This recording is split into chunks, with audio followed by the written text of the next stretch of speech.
seemed like a tense ending there, getting the draw. Things break down again like the Sporting Kansas City match. Can you kind of talk a little bit about what's kind of going on with these two different half type of games? Yeah, I think that we give the other team momentum by our mistakes. That was the case in Kansas City. That was the case here. Penalties change games.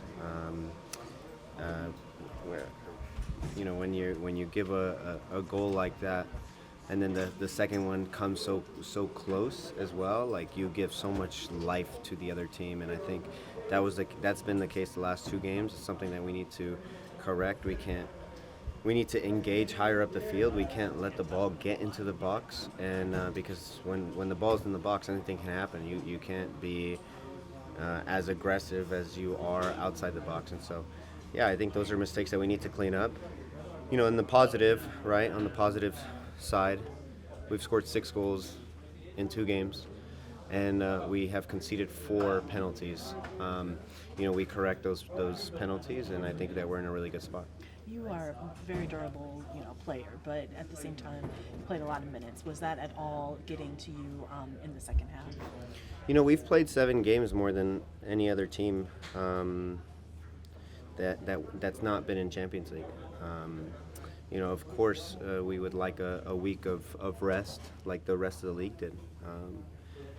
But right, that's not the case right now, and so we need to come together, find the right time to get that rest. But at the same time, it's not like we're playing horribly. You look at our first halves, and we look sharp, we look fresh at times, we look like we're in such good control of the game, and then there's ebbs and flows. So of course, yeah, I think there's always a point in the season that there's a little bit of a lull, whether it's individually as a team. We're seeing it right now in the second half after conceding a PK, and I think those are things that we can fix. It's not that we're declining or anything. I think those things that we can certainly fix. In the last 2 games, you guys have obviously led 3-0 both times, and on one hand, you can look at it like, okay, that's 4 of those are penalties that we gave up, but there's also a flow of the game that has reversed. You guys were on top of Kansas City, you were on top of Rapids, and then you just look at the chances that they were creating after that. Is there something to that, to a let off? Is there something that mental or physical that you feel like is happening after you guys start so strong? Yeah, I think a little bit of what the other team does as well. I think that we need to take that into consideration. When a team is 3-0 down, I think if that were the case for us as well, you would see us on the front foot, right? You would see us pressing higher up the field, and then at times we can't play through that pressure because we feel like we're risking passes. But if we can do that and maintain and stay true to what we do, we'd be in a good spot. But at times we kind of just kick the ball up instead because we feel pressure, and then it becomes a bit of a snowball effect where we lose momentum and all that. And so, yes, I think we have to give credit to Colorado. Yes, we have to give credit to Kansas City in the second half over the last 2 games. But it is something that we need to do better. I think defending is also another thing. We get into this very, very low block where we're asking absolutely everybody to get back, and then when we win the ball, we don't have an outlet. And that's something that we need to address. Whether we bring back, it sounds counterintuitive, but if we don't bring back our 2 strikers as far, we might have an outlet and be able to get out of pressure better. Fue un partido con sabor a derrota. ¿Qué lecciones les deja a ustedes este juego, este partido? Pues en estos 2 partidos tenemos que saber que es muy importante cerrar un partido. Perdiendo o ganando 3-0 nunca es posible perder un partido. En esta liga tenemos que tener confianza con la pelota cuando estamos ganando, estamos perdiendo. Igual tenemos que jugar igual y en estos 2 partidos no hicimos eso. Kristen, with being a little bit more patient on both scenarios you talked about, maybe when you're trying to play from the back, waiting for runs, and then also on offense, when you have the ball and you're up, maybe possessing the ball a little bit more? Yeah, certainly. I think that sometimes we are a bit rushed because we feel like we have time and space.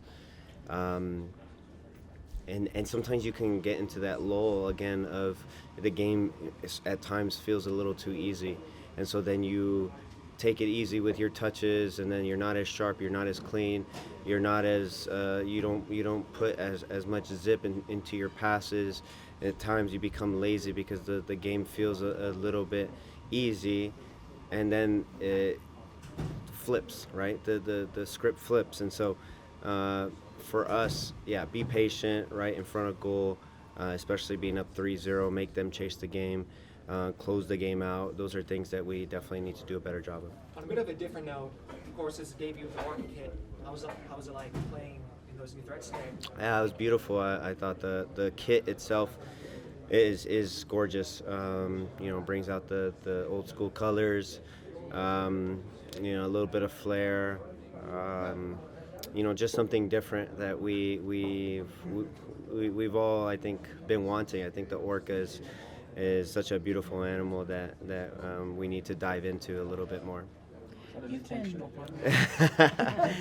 Dad pun. That's.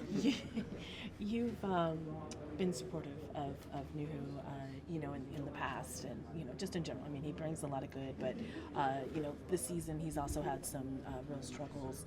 Is that a situation where you, as like one of the leaders of the club, talk to him and see what's going on? Like, do you think anything different is going on with him this season?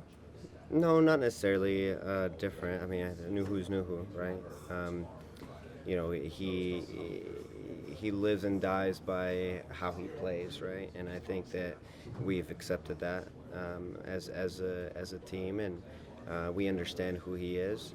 But one thing I will say is he did address the team. I think it is important for him to understand what he's done, right? With any little mistake that we do around our team, it's important to address it, talk about it, and move on. Because we're family, right? But we can't leave our family to starve either, right? Like, we can't be making mistakes where we're getting red cards consecutively, or getting penalties consecutively, and asking players to bail us out. And when it doesn't happen, we just pull up our hands. So it is important to address it. It is important to also see growth. Yeah. I think that's something that we need to see out of Nuhu over, when he's back playing with us. The total Last one, 9 guys. yellow cards this game. How does it affect the players when there's all these stoppages going on, and especially when the momentum is swinging against you? Yeah, it's frustrating when there's so many yellow cards. I mean, look, we're grown-ups, right? Like, I didn't think that there were a lot of big fouls today. I think that we need to understand that there are suspensions in play. Guys are going to be missing games because yellow cards.